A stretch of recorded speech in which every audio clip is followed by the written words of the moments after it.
데이비드 핑크라는 미국의 유명한 정신과 의사가 쓴 안정을 위한 네 박자 균형이라는 논문이 있습니다.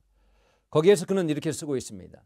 현대인 누구에게나 필요한 정신적 안정을 위해서는 일, 놀이, 사랑, 그리고 예배, 이 네 가지의 균형이 필요하다, 이런 이야기입니다.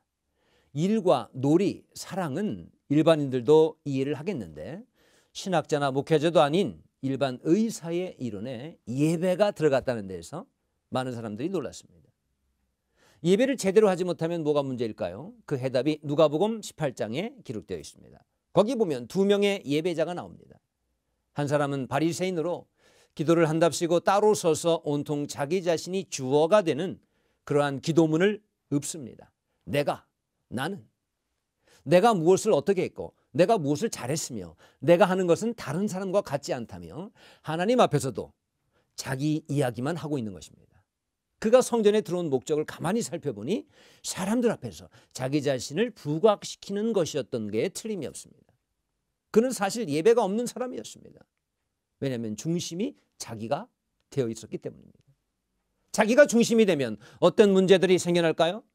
모든 것이 자기 위주여야 할 것입니다.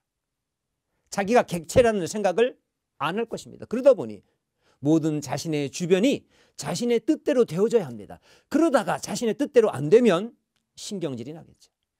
그리고 불평이 생겨날 것이고 또 무언가를 원망할 것입니다. 자신이 주인인데 하나님까지 원망 안 하라는 법이 또 있겠습니까?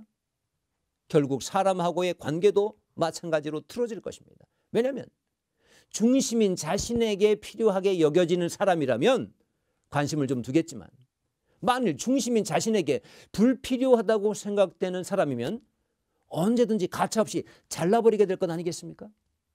결국 주변의 모든 관계가 깨어지고 가정도 직장도 깨어진 관계 속에서 아주 곤란을 겪을 것입니다. 하지만 그 지경이 되어도 결코 자신의 내면은 들여다보지 못할 것입니다. 모든 원인은 밖에 있다고 믿기 때문이죠. 광야의 이스라엘 백성들이 왜 광야에서 그토록 실증을 잘 냈을까요? 광야라는 환경도 싫고 매일 먹는 만나도 싫고 단백질로 공급되는 메추라기도 싫다는 것입니다. 왜 그랬을까요? 철저히 자기가 중심이라 그런 것입니다.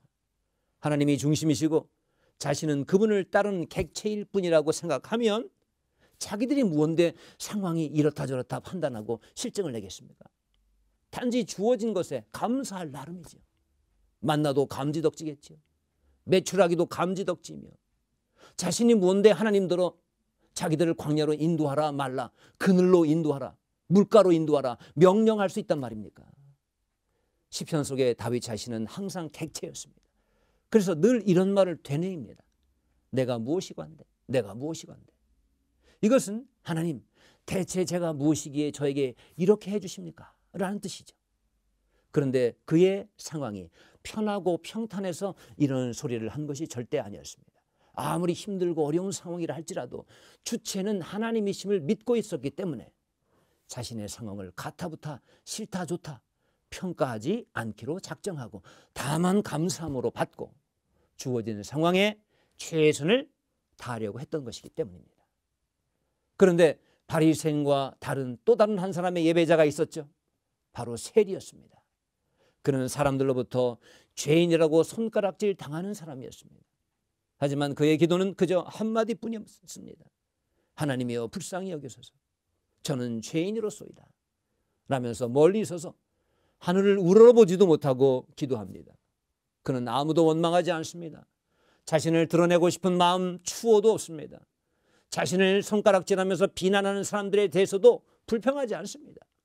자신의 처지에 대한 변명도 한마디 없었습니다. 다만 주체이신 하나님만을 바라볼 뿐입니다. 그리고 그분의 은혜만을 간구할 뿐이죠.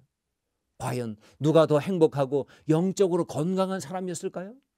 누가 더 균형 잡힌 사람이었을까요? 우리는 주님을 중심에 세워드려야 합니다. 그래야 진정한 평안과 이 땅에서의 안정을 누리게 될 것입니다. 안정을 누리시는 주님의 백성들 모두가 될 수 있기를 축복합니다.